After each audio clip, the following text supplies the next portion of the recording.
नाज़रीन, मुल्तान में एक फ़लस्तीन के हवाले से कॉन्फ्रेंस रखी थी सेनेटर मुश्ताक अहमद साहब ने।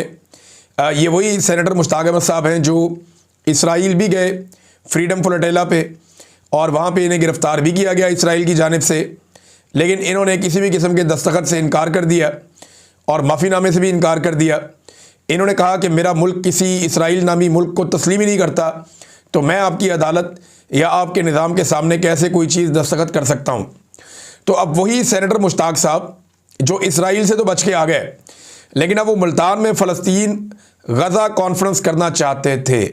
लेकिन गज़ा कॉन्फ्रेंस से पहले ये आप तस्वीर देख सकते हैं, जिस हॉल में इन्होंने करना था उसे सील कर दिया गया है। यानी हुकूमत ने इकबाल मार्की खानेवाल को सील कर दिया और बदतरीन इसराइल नवाजी का सबूत दिया है।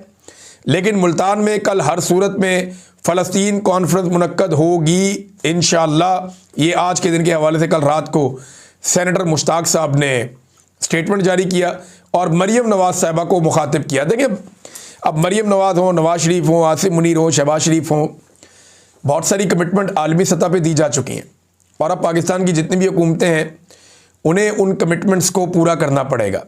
चाहे गज़ा में फ़ौज भेजनी पड़े, चाहे इसराइल के साथ ताल्लुकात नॉर्मलाइज़ करने पड़े, चाहे अफ़गानिस्तान के साथ आपको एक और लड़ाई में कूदना पड़े, चाहे आपको अपनी मादनियात जो है वो सस्ते दामों बेचनी पड़े, वो जो भी है, जो आपने आलमी सतह पे कर लिए हैं मुआहदे और आलमी सतह पे जो वादे आपने कर लिए वो तो आपको पूरे करने पड़ेंगे।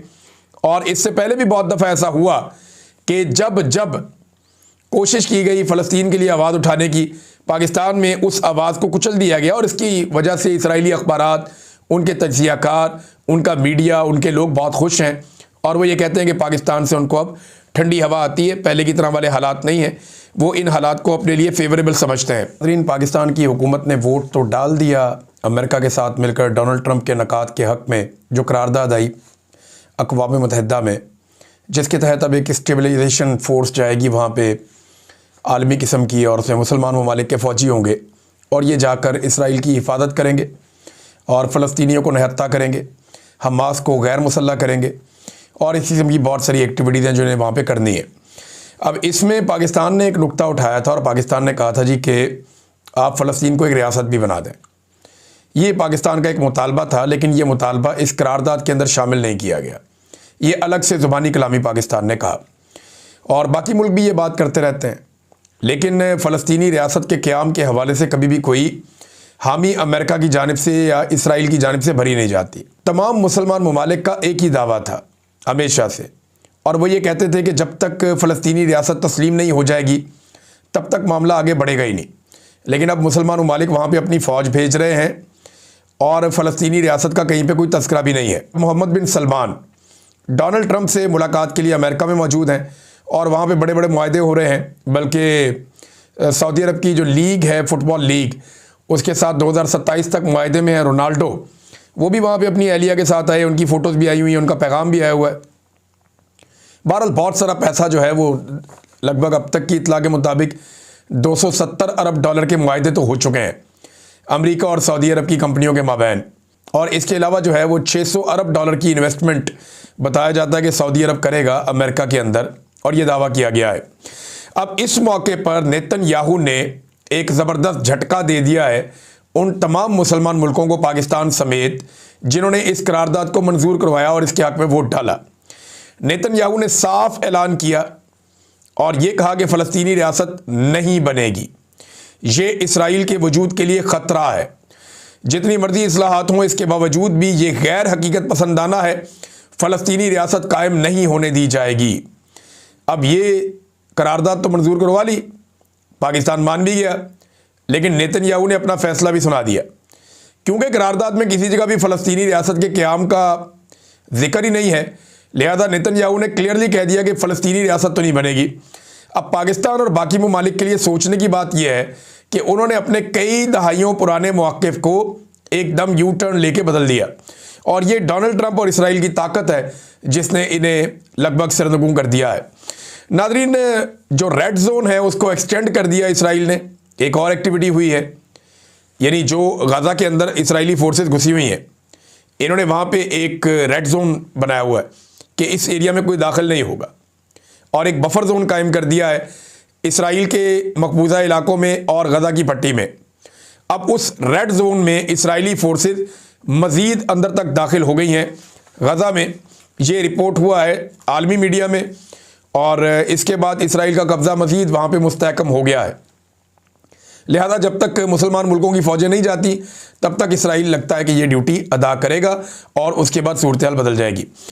नाज़रीन, एक और ख़बर है आलमी सतह पे, मैं वो भी आपके सामने रख देता हूँ। ये पाकिस्तान के लिए एक से बढ़ के एक नया प्रॉब्लम आ रहा है। ये GSP+, ये एक स्टेटस है जो पाकिस्तान के पास है गुज़िश्ता कई सालों से। इस स्टेटस के तहत पाकिस्तान के जो ताजिर अपना माल लेकर जाते हैं यूरोप की मंडियों में, उन्हें टैक्सों से बहुत बड़ी छूट मिलती है और इससे वो ठीक ठाक पैसा बना लेते हैं। तो पाकिस्तानी ताजिरों को इससे बहुत फ़ायदा होता है। लेकिन GSP+ स्टेटस अगर आप अपने पास रखना चाहते हैं तो यूरोपीय ममालिक की कुछ शराइत हैं जिनको आपको पूरा करना होता है, और उसमें ज़्यादातर चीज़ें जो हैं वो इंसानी हुकूक के हवाले से हैं।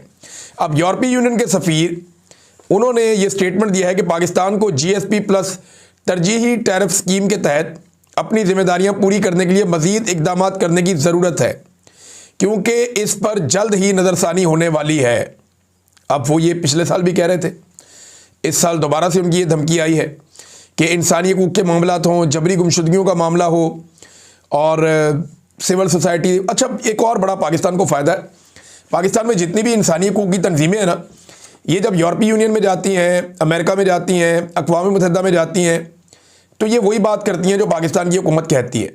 इंटरेस्टिंग बात यह है कि पाकिस्तान की इंसानी हकूक़ की तंजीमें काफ़ी हद तक पाकिस्तान की एस्टेब्लिशमेंट और पाकिस्तान की सियासी जमातों के कंट्रोल में है, और इनका एक गठजोड़ है।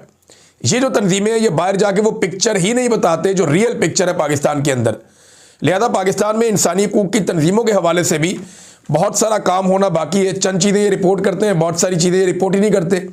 ये बताते नहीं कि कैसे कत्लेआम हो रहा है, कैसे जबरी गुमशुदगियाँ हो रही हैं, कैसे मैंडेट चोरी हो रहा है, कैसे जाली मुकदमात में सियासी कारकुनों को उठा उठा कर जेलों में डाला जा रहा है। बहरहाल जो एक रिपोर्ट आई है IMF की, उसने खतरे की घंटी बजाई है। 7 इंपॉर्टेंट चीज़ें जो उस रिपोर्ट के अंदर है, ये अवैस हमीद साहब बड़े अच्छे जर्नलिस्ट हैं, इन्होंने उसका खुलासा निकाला है। और बहुत सारे लोगों ने, किसी ने 5 नुक्ते निकाले, किसी ने 7 नुक्ते निकाले, किसी ने 12 नुक्ते निकाले, लेकिन ये बहुत इंपॉर्टेंट है। पहला जो नुक्ता है IMF की रिपोर्ट का, ये 180 सफ़ात से ज़ायद की रिपोर्ट है। इसका जो पहला बड़ा नुक्ता है वो ये है कि पाकिस्तान का तमाम जो सरकारी सेक्टर है, इसमें हर सतह पर मुसलसल और तबाहकुन किस्म की करप्शन फैल गई है। यानी पाकिस्तान का सारा जो सरकारी स्ट्रक्चर है उसमें बदतरीन करप्शन है इस वक्त, और करप्शन ने जड़ें पकड़ ली हैं हर जगह के अंदर। नंबर 2, रियासती इदारों में बड़े पैमाने पर गवर्नेंस के मसाइल हैं और एहतसाब का फुकदान है। अच्छा, इसमें SIFC का भी हवाला दिया गया। अब जो SIFC का इदारा बनाया गया है, जिसमें पाकिस्तान की फ़ौज भी इन्वॉल्व है, आर्मी चीफ भी इसके अंदर शामिल हैं, और बहुत सारे लोगों को इसमें शामिल किया गया है, फ़ौजी अफसरान को, जर्नलों को इसमें शामिल किया गया है। तो ये SIFC के हवाले से कोई सालाना रिपोर्ट ही नहीं है, ना इसकी कोई कारकर्दगी रिपोर्ट है। इस पर कितना खर्चा आ रहा है, ये कितनी सरमायाकारी लेकर आया, कोई चीज़ नहीं है। तो गवर्नेंस के बड़े सीरियस मसाइल है पाकिस्तान के रियासती इदारों में, और किसी किस्म का एहतसाब भी नहीं होता। तीसरा नुक्ता, जो एलीट क्लास है पाकिस्तान की, प्रिविलेज्ड क्लास, जो सबसे हाई क्लास के लोग हैं, बहुत पैसे वाले लोग हैं, ये जो एलीट क्लास है यही पाकिस्तान के हुक्मरान है, यही हुक्मरानी करते हैं, यही इक़्तिदार के अंदर रहते हैं, जो ज़ाती मफादात में मुआशी पॉलिसियाँ बनाते हैं। जैसे कि शुगर वाले हैं, जितने भी शुगर मिल मालिकान हैं वो सारे के सारे हुकूमत के अंदर रहते हैं, सियासी जमातों में शामिल हैं और ये मिलकर हुकूमतें बनाते हैं। इमरान खान साहब के साथ जहांगीर तरीन आए थे तो वो शुगर माफिया का हिस्सा थे। आज इमरान खान के पास कोई भी एक शुगर माफिया वाला बंदा नहीं बचा, क्योंकि सारे के सारे हुकूमत के साथ चले गए। लिहाजा इस तरह से एलीट क्लास हुक्मरान जो हैं ये ज़ाती मफादात में मुआशी पॉलिसियाँ बनाते हैं। इसमें मिसाल दी IMF ने शुगर स्कैंडल का। नंबर 4 जो नुकता उन्होंने उठाया कि पेचीदा टैक्स निज़ाम करप्शन का बहुत बड़ा जरिया बन चुका है।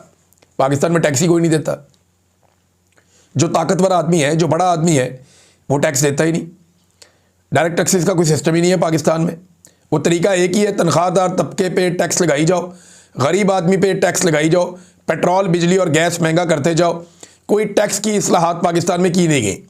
बदकिस्मती से पाकिस्तान में बहुत सारे अदवार आए, लेकिन किसी दौर में भी टैक्स की इस्लाहात नहीं की गई।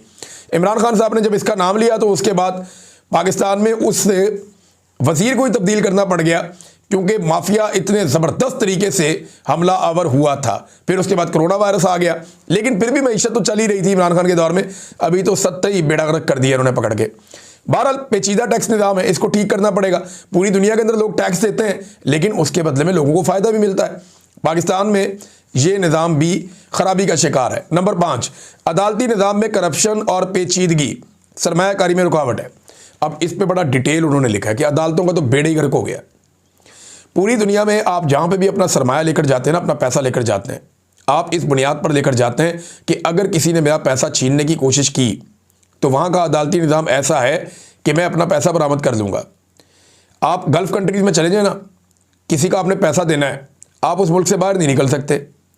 आपका फ़र्ज़ करें रोड पे एक चालान हुआ है ना, तो एयरपोर्ट पे आपको रोक लेंगे, जनाब आपका चालान हुआ है, आपने वो चालान जमा नहीं करवाया, पहले आप चालान के पैसे ये साथ वाले काउंटर पे जमा करवाएं, उसके बाद फिर आप अपनी फ़्लाइट पे बैठ के जाएंगे।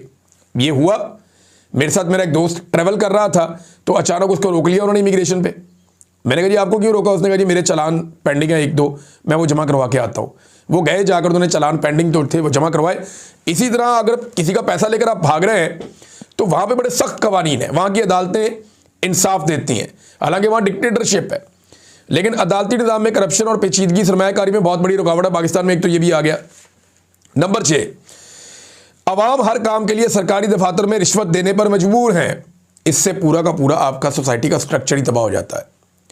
जब आम आदमी अपने हर छोटे बड़े काम के लिए रिश्वत देता है ना, तो उसका इदारों पर से, सिस्टम पे से एतबार उठ जाता है और फिर मुल्क के अंदर लोगों की इनपुट ख़त्म हो जाती है। लोग मायूस हो जाते हैं, लोगों को लगता है ये आवे का आवे बिगड़ा हुआ है, ये निज़ाम ऐसे ही चलेगा।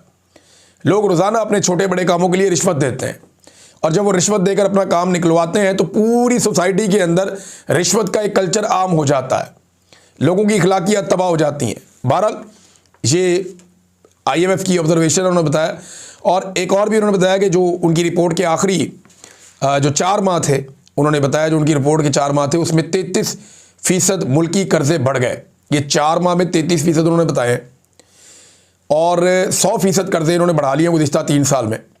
यानी पाकिस्तान बनने से लेकर अब तक जितना कर्जा पाकिस्तान ने लिया, उतना कर्जा इन्होंने गुज़िश्ता 3 साल में तकरीबन उसके बराबर कर्जा इन्होंने ले लिया। ये इन्होंने पाकिस्तान की हालत की है, और इसको ख्वाजा आसिफ बड़े शौक से हाइब्रिड रजीम कहते हैं।